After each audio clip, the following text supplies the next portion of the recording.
Баршаңызға қайырлы күн достар, менің каналыма қош келдіңіздер. Бүгін сіздерге қимақтан рулет жасап көрсетемін. Қажетті заттар толық мөлшермен төменде жазулы тұр.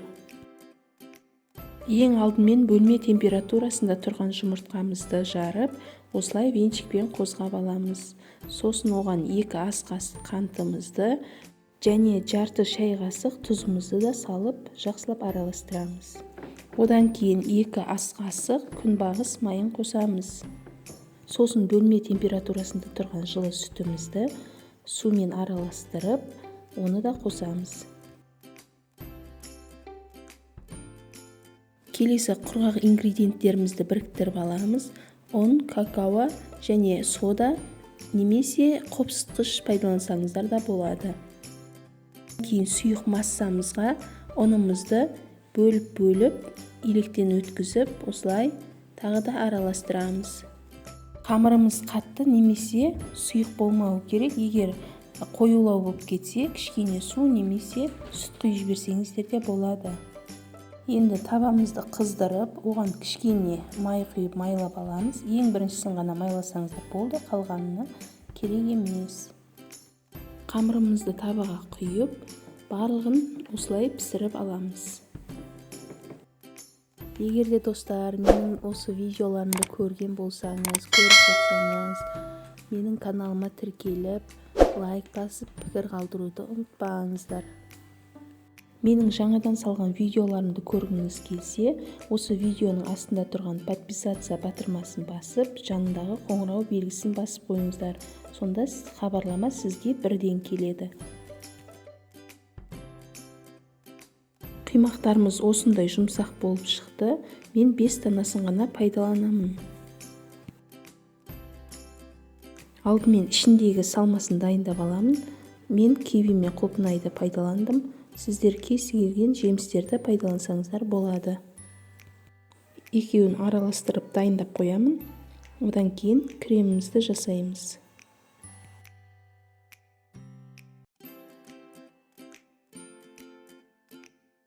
Кремдерді ауыстырып пайдалана берсеңіздер болады, өз қолдарыңыздағы бар заттармен. Мен сливкимен және творожный сыр қант ұнтағын қосып крем жасаймын. Ең алдымен салқын сливкиімізді баяу жылдамдықтан бастап, жылдамдығын көтере отырып, жақсылап миксерлеп аламыз. Кішкене қоюлана бастаған кезде оған творожный сырымызды және қант ұнтағымызды салып, тағы да 2-3 минут миксерлейміз. Осы заттардың барлығын салып болғаннан кейін де миксердің жылдамдығын баяуынан бастап миксерлеңіздер. Себебі бірден қатты жылдамдыққа қойсаңыздар, креміміз сұйылып кетеді.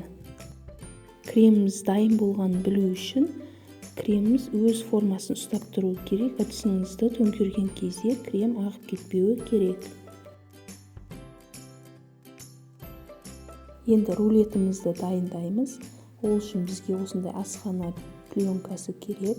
Оны столымыздың үстіне осылай ашып жайып аламыз. Пленканың ең басына бірінші қимағымызды қойып, оның үстіне кремімізді жағып, келесі қимақтарымызды да осылай видеодағыдай етіп қойып, үстіне кремдерімізді жағамыз.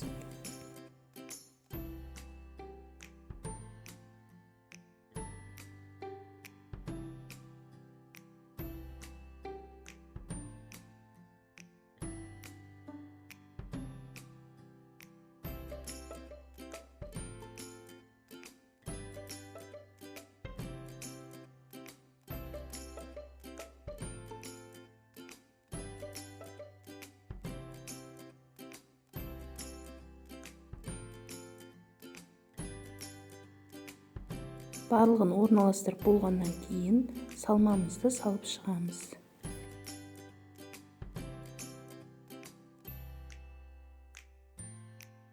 Салмамыздың барлығын осылай салып шығамыз. Сосын қимағымыздың ең асты жағынан бастап ішке қарай ораймыз.